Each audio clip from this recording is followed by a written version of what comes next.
نحمده ونستعينه ونستغفره ونعوذ بالله من شرور أنفسنا ومن سيئات أعمالنا من يهده الله فلا مضل له ومن يضلل فلا هادي له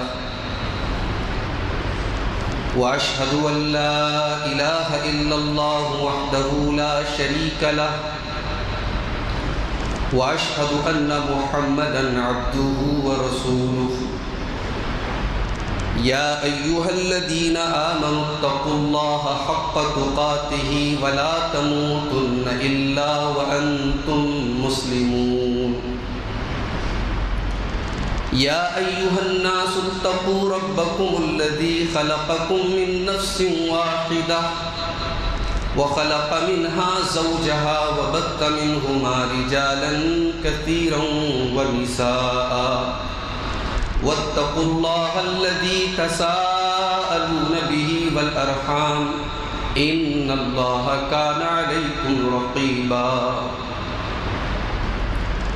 يا أيها الذين آمنوا اتقوا الله وقولوا قولا سديدا يصلح لكم أعمالكم ويغفر لكم ذنوبكم ومن يطع الله ورسوله فقد فاز فوزا عظيما أما بعد فإن خير الحديث كتاب الله وخير الهدي هدي محمد صلى الله عليه وسلم وشر الأمور محدثاتها وكل محدثة بدعة وكل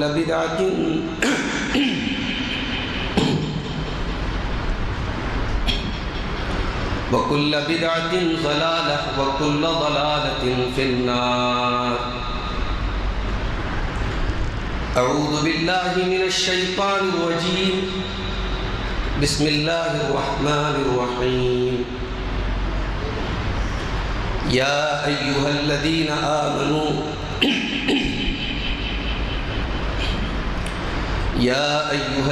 آمنوا إن من أزواجكم وأولادكم عدوا لكم فاحذروهم وإن تعفوا وتصفحوا وتغفروا فإن الله غفور رحيم. إنما أموالكم وأولادكم فتنة والله عنده أجر عظيم. محترم حاضرین جمعہ، اسلامی بھائیوں، ماں اور بہنوں، اللہ تعالیٰ کی عظیم نعمتوں میں سے ایک نعمت اولاد دی. اولاد یہ وہ نعمت ہے جس کا احساس اسی کو ہو سکتا ہے جس کے پاس یہ نعمت نہ ہو. دنیا کی زندگی کی خوبصورتی، دنیا کی زندگی کا اٹریکشن مال اور اولاد ہے. سورہ کہف میں اللہ تعالیٰ نے فرمایا المال والبنون زینۃ الحیات الدنیا. مال اور اولاد یہ دنیا کی زندگی کی زینت ہے. اللہ نے دنیا کو سجایا ہے مال اور اولاد سے. مال اور اولاد کو اگر دنیا سے نکال دیا جائے دنیا کا رنگ نکل جائے گا. دنیا کی زندگی سے بیل بوٹے، اس کے ڈیزائنز نکل جائیں گے. دنیا سادی ہو جائے گی، دنیا بے رنگ ہو جائے گی. تو اولاد بہت بڑی نعمت ہے اللہ تعالیٰ. اسی لیے اللہ نے قرآن کے 14ویں پارے میں فرمایا وَاللَّهُ جَعَلَ لَكُم مِّنْ أَنفُسِكُمْ أَزْوَاجًا وَجَعَلَ لَكُم مِّنْ أَزْوَاجِكُمْ بَنِينَ وَحَفَدًا. اللہ نے تمہارے لیے تمہاری بیویوں کو بنایا اور پھر بیویوں سے تمہیں اولاد اور پوتے پوتیاں دیے. یعنی تمہارے بیٹے دیے، پھر بیٹوں کے بیٹے ہوئے، بیٹی دی، پھر بیٹی کے بیٹے اور بیٹیاں ہوئے، پوتے اور نواسے. تو اللہ نے بطور احسان اس کو ذکر کیا. اسی طریقے سے سورہ رعد میں اللہ نے فرمایا وَلَقَدْ أَرْسَلْنَا رُسُلًا مِّن قَبْلِكَ وَجَعَلْنَا لَهُمْ أَزْوَاجًا وَذُرِّيَّةً، اے نبی ہم نے آپ سے پہلے بہت سارے رسولوں کو، بہت سارے نبیوں کو بھیجا، اور ہم نے ان کی بیویاں بنائی، ہم نے ان کی اولاد بنائی۔ یعنی اللہ کے پیغمبروں نے شادیاں کی، ان کی بیویاں تھیں، ان کے بچے تھے۔ تو اولاد کا ہونا یہ بہت بڑی نعمت ہے میرے بھائی، لیکن اولاد بہت بڑی نعمت بھی ہے اور بہت بڑی آزمائش بھی ہے۔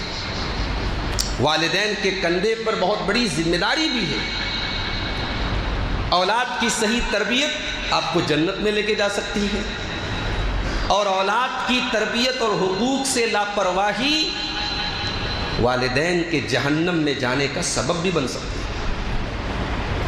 میں نے جو آیت کریمہ پڑھی آپ کے سامنے خطبہ مسنونہ کے بعد، یہ قرآن مجید کے 28ویں پارے کی آیت ہے، سورہ تغابن کی آیت ہے۔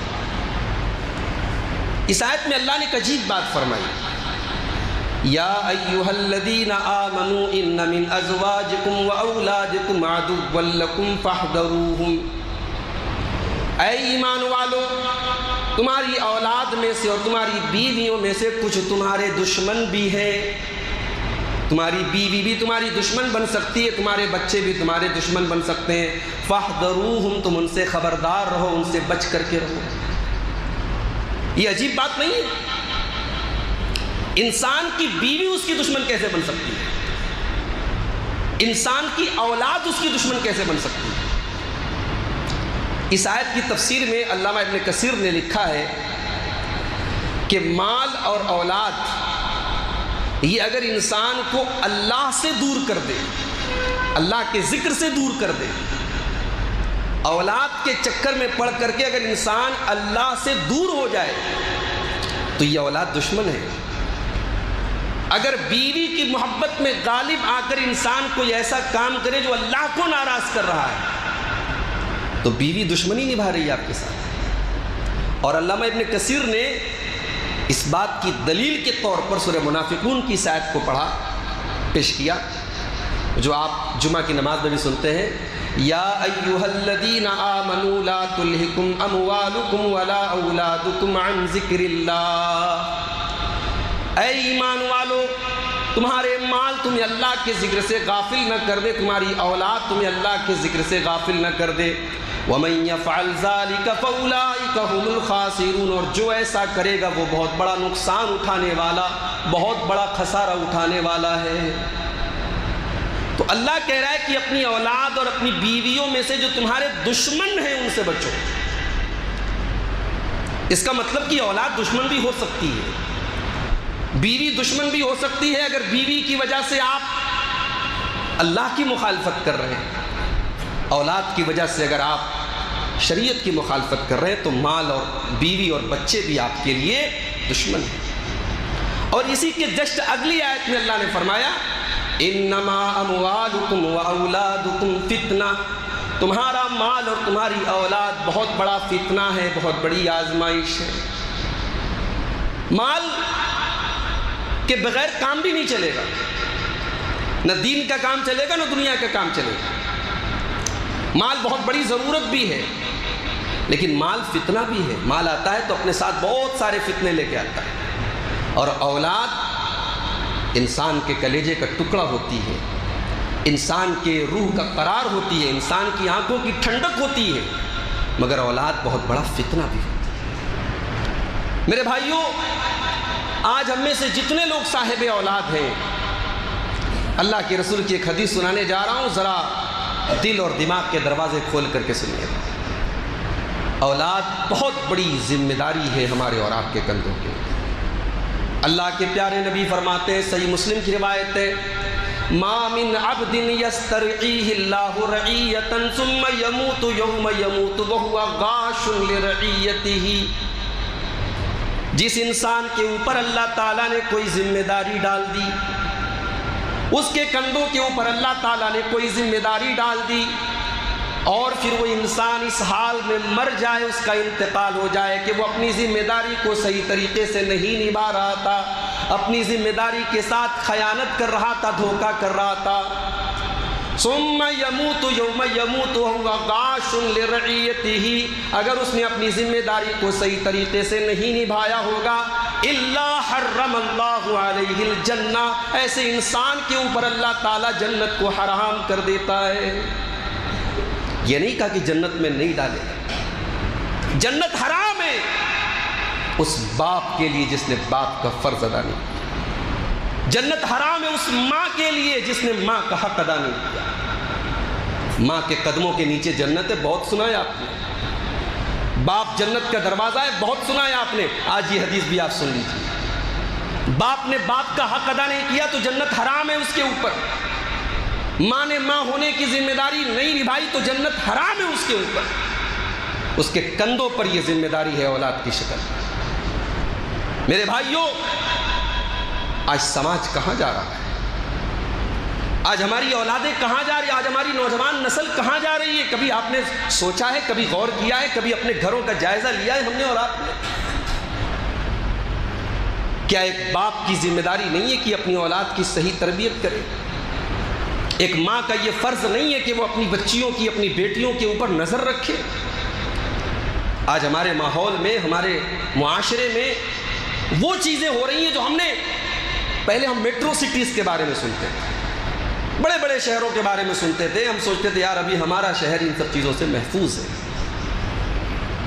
ابھی حال میں آپ نے سنا، دیکھا، خبر آئی، ایک معصوم بچے کو کچھ لوگوں نے پکڑا، کڈنیپ کیا، اس کے بعد گھر والوں کو فون کیا، دھمکی دی، گھر والوں نے پولیس میں کمپلینٹ کرائی، پاگلوں کی طرح بچے کو تلاش کر رہے ہیں، 10-11 سال کا معصوم بچہ ہے۔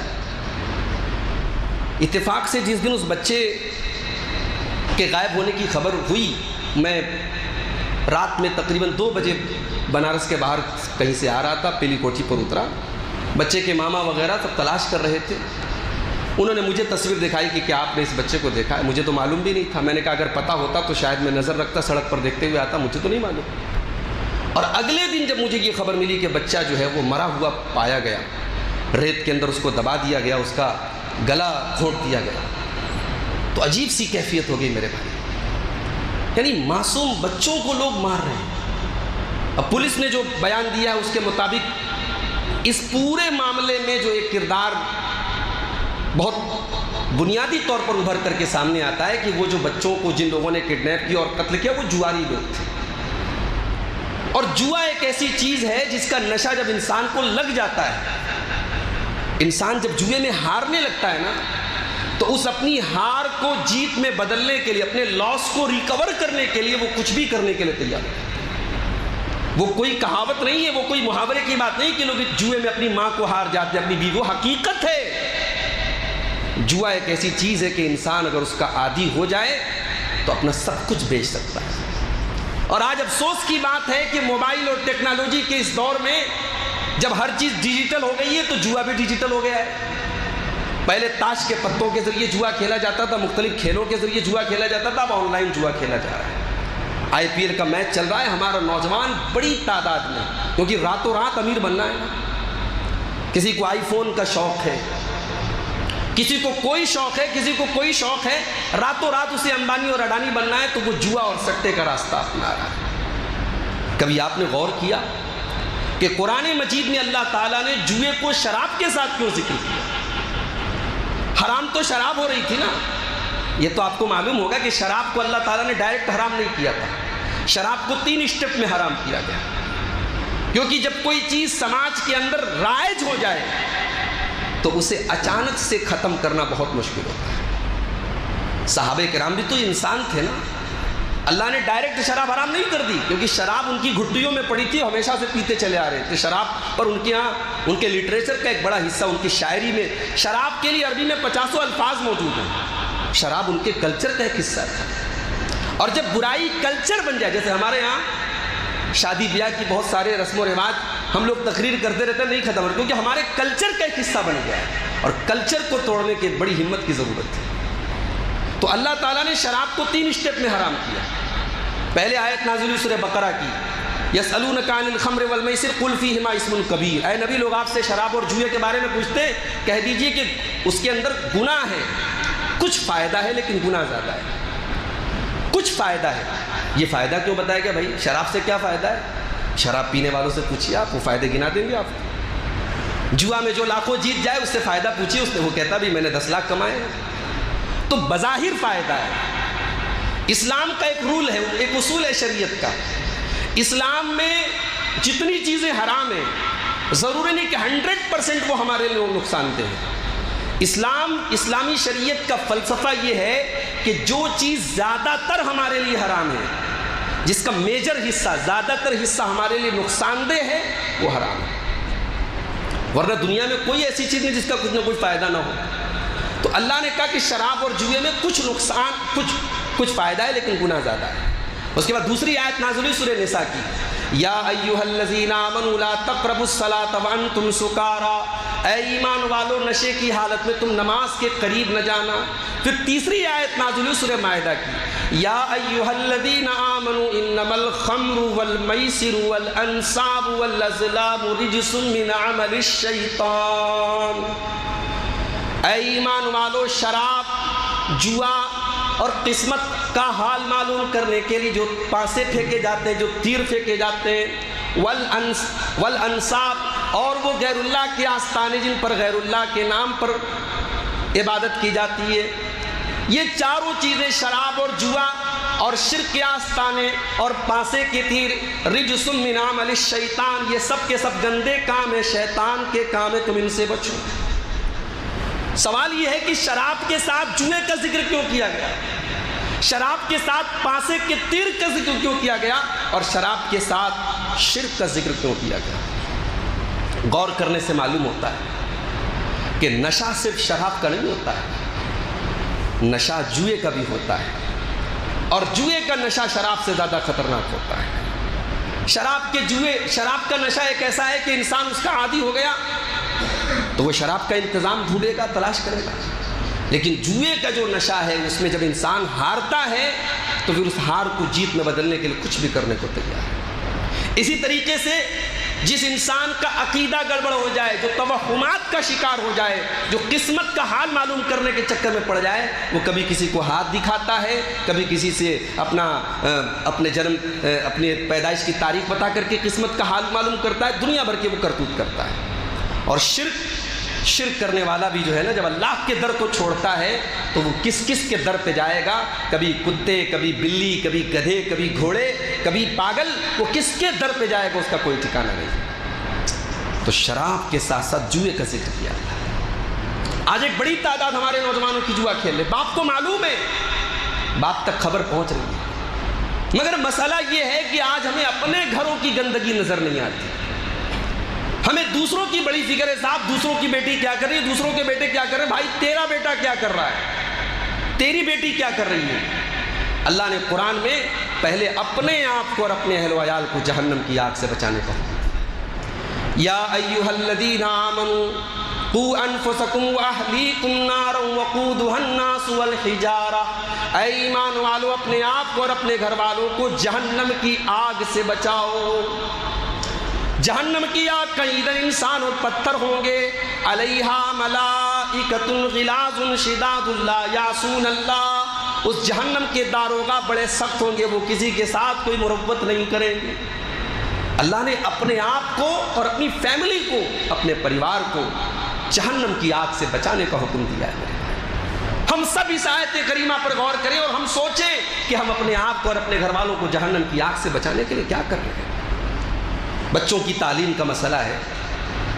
آج جنہیں اللہ نے نوازا ہے اسٹینڈرڈ اسکولوں میں اپنے بچوں کو بھیجتے ہیں، بڑی اچھی بات ہے، کوئی حرج کی بات نہیں ہے. اعلیٰ تعلیم دلائیں، بچوں کو بھی دلائیں، بچیوں کو بھی دلائیں.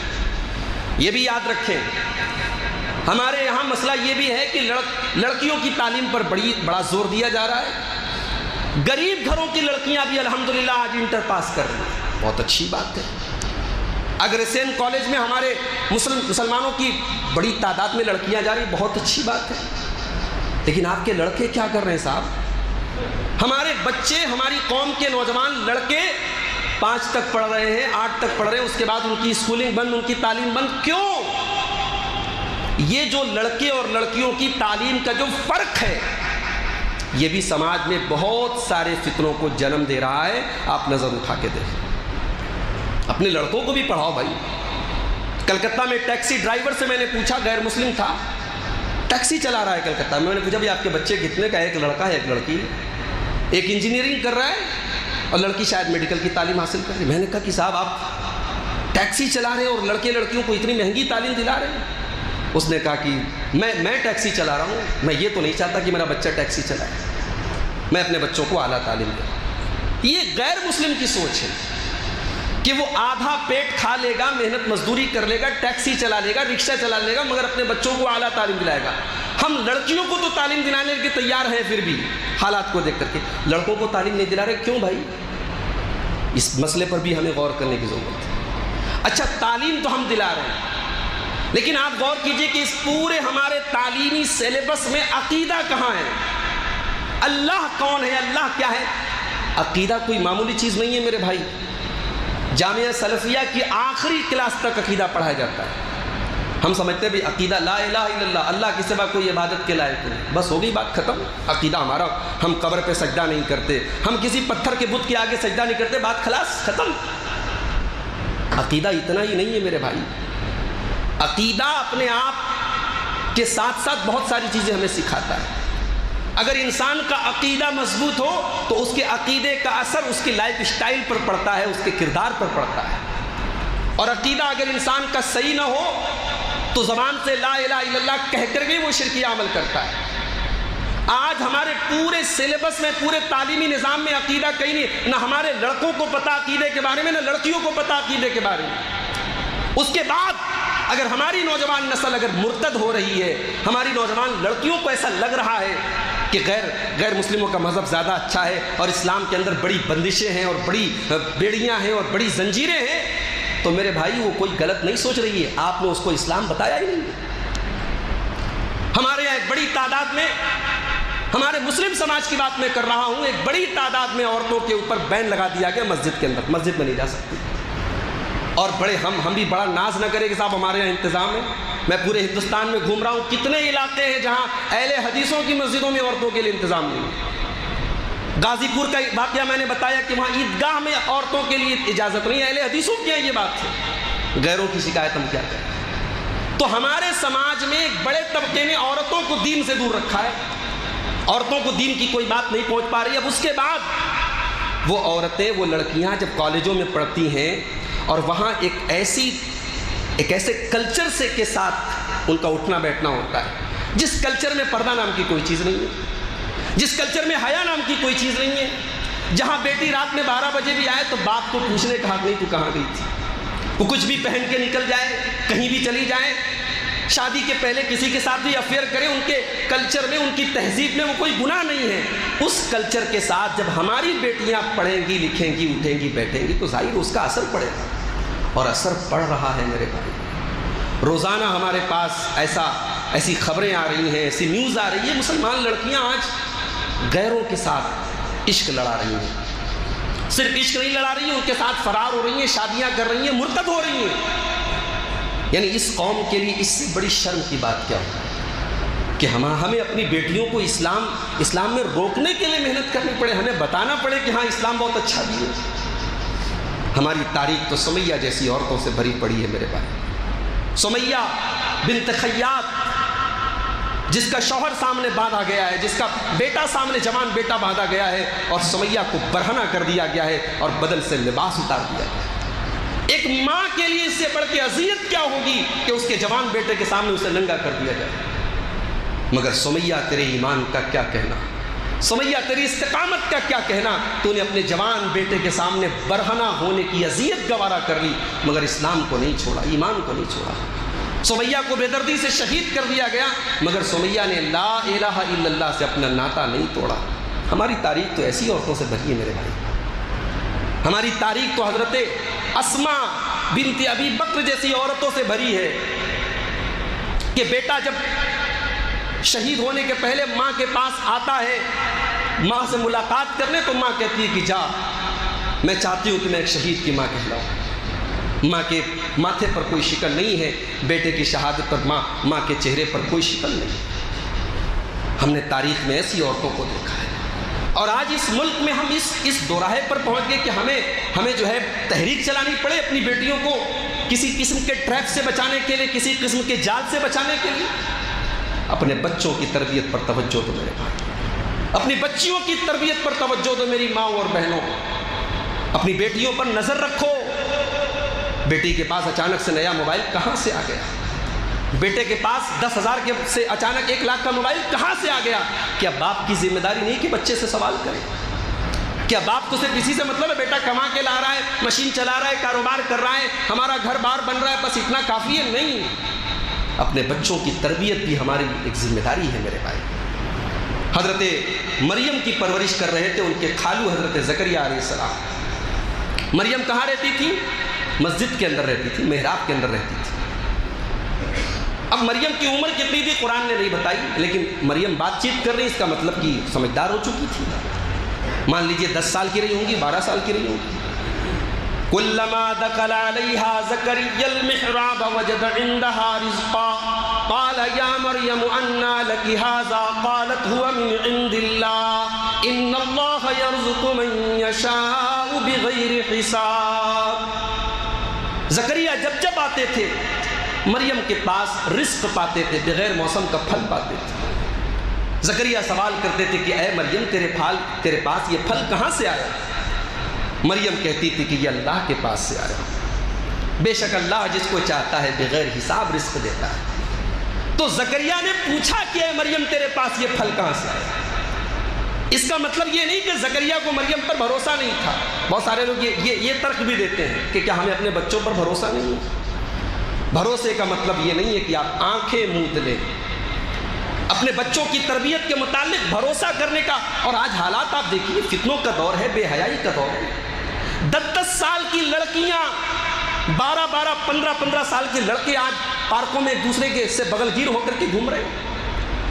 آج فیشن بن گیا ہے ایک دوسرے کے ساتھ ریلیشن شپ قائم کرنا۔ سب کے پاس انسٹاگرام کی آئی ڈی ہے، سب کے پاس فیس بک ہے، سب کے پاس واٹس ایپ ہے۔ لڑکیوں میں کریز ہے فوٹو اپنے کھینچ کر کے اسٹیٹس پہ ڈالنے کا۔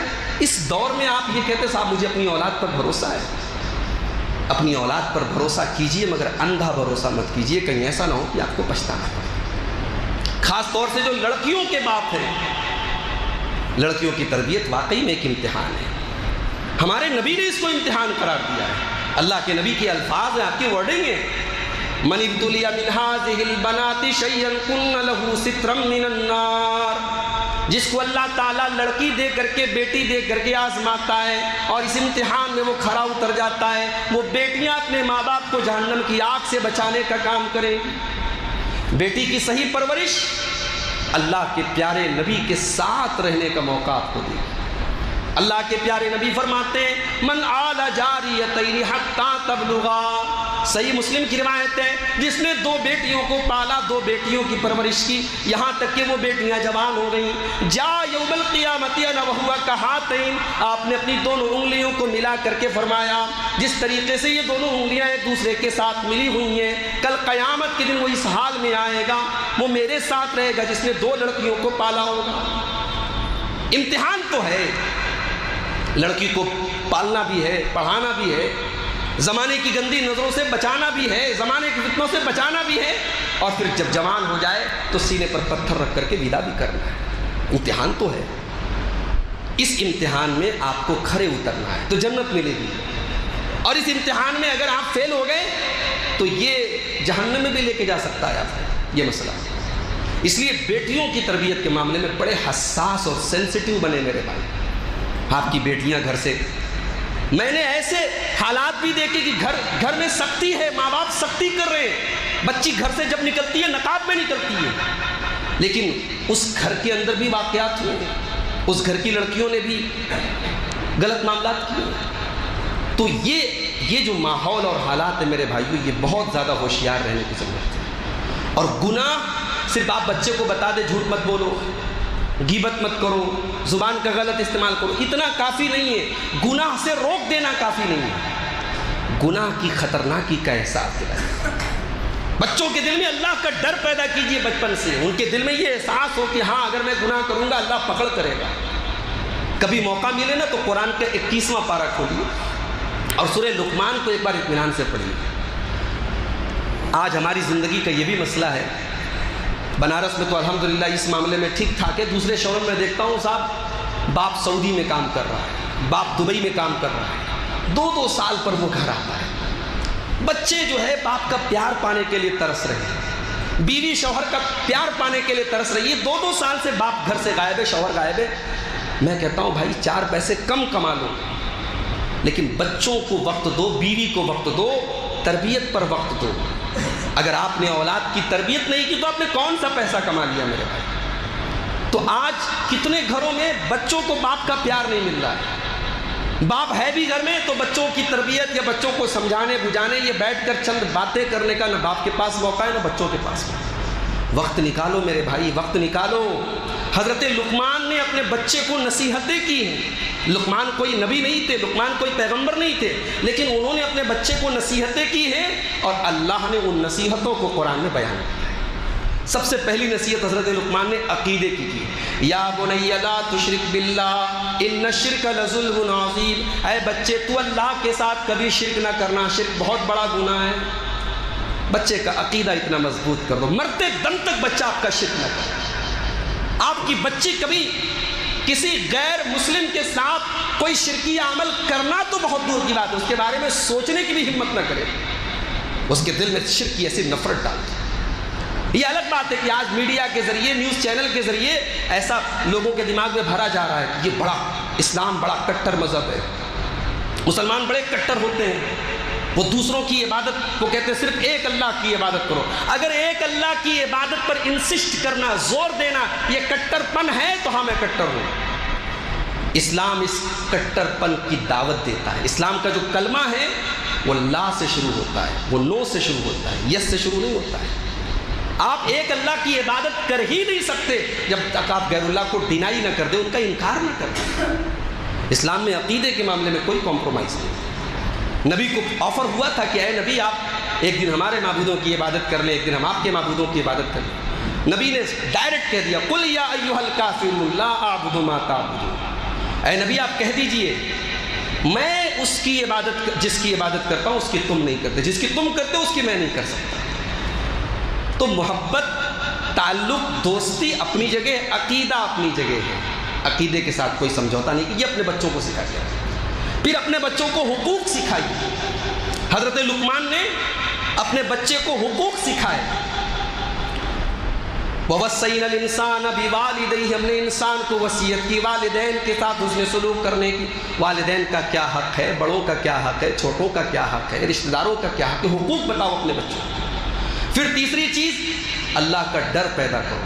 یا بنی انہا ان تک مثقال حبۃ من خردل فتکن فی صخرۃ او فی السماوات او فی الارض یأتی بها اللہ. اے میرے بچے اگر ایک رائی کے دانے کے برابر بھی کوئی چیز ہوگی, کسی چٹان کے نیچے ہوگی, زمین میں کہیں ہوگی, آسمان میں کہیں ہوگی, اللہ اس چیز کو سامنے لے آئے گا. اللہ کا ڈر پیدا کرو. بچوں کے دل میں یہ بات بیٹھ جائے کہ ہاں ہم گناہ کریں گے, اللہ کے اب پکڑ ہو. یہ گلیمرائز دور ہے میرے بھائی, یہ فیشن کا دور ہے. بچوں اور بچیوں کو بہت ساری چیزیں ماحول کے ذریعے, انٹرنیٹ کے ذریعے ان کے دماغ میں ڈالا جا رہا ہے کہ یہ غلط نہیں ہے, یہ جوا کوئی غلط نہیں ہے, جوئے کے ذریعے لوگ پیسہ کما رہے ہیں, یہ شراب پینا کوئی غلط کام نہیں ہے, یہ زنا اور بدکاری عام بات ہے, کوئی غلط بات نہیں ہے, یہ ان کے دماغ میں ڈالا جا رہا ہے. تو گناہ کی خطرناکی کا ایک احساس آپ بچوں کے دل میں پیدا کریں. تو اولاد کی تربیت بہت بڑی ذمہ داری ہے والدین کے کندھوں پر. اللہ کے پیارے نبی فرماتے کلکم راع و کلکم مسئول عن رعیتہ, تم میں سے ہر انسان ذمہ دار ہے اور اس کی ذمہ داری کے بارے میں کل قیامت کے دن اس سے سوال کیا جائے گا. میرے بھائیوں, ہم میں سے ہر انسان اپنی فیملی سے پیار کرتا ہے, اپنے بیوی بچوں سے محبت کرتا ہے. اپنے بیوی بچوں کو ذرا سی خروچ پہنچے ہم گوارا نہیں کرتے. کیا ہم یہ گوارا کریں گے کہ ہماری فیملی, ہماری بیوی, ہمارے بچے جہنم کی آگ میں چلے؟ ہم کبھی گوارا نہیں کریں گے. تو اللہ کے واسطے اپنے بچوں کو, اپنی بچیوں کو, اپنے گھر والوں کو جہنم کی آگ سے بچانے کا ہم سب انتظام کریں. اللہ سے دعا ہے رب العالمین ہم سب کو اس کی توفیق عطا فرمائے. اللہ ہماری نوجوان نسل کی حفاظت فرمائے. اللہ شراب اور جوئے اور بدکاری جیسی لعنت سے ہمارے نوجوانوں کو محفوظ رکھے. ہماری قوم کی وہ بیٹیاں جن کو یا تو سازش کے تحت یا پھر ان کی اپنی ایمانی کمزوری کے تحت ان کو مرتد بنا دیا گیا، ان کو اسلام سے نکال دیا گیا، اللہ انہیں صحیح سمجھتے اور انہیں پھر سے اسلام کی چھایا میں اور اسلام کے سائے میں آنے کی اللہ تعالیٰ ان کو توفیق عطا فرمائے۔ اللہ ہماری بیٹیوں کی فتنہ ارتداد سے حفاظت فرمائے، اللہ ہمارے دین و ایمان کو مضبوط کرے، اللہ ہر فتنے کے مقابلے میں ہمیں کتاب و سنت پر قائم رہنے کی توفیق عطا فرمائے۔ اللہ جب تک ہمیں دنیا میں زندہ رکھے اسلام پر زندہ رکھے اور ہم سب کا خاتمہ ایمان پر ہو، آمین۔ وآخر دعوانا الحمدللہ رب العالمین۔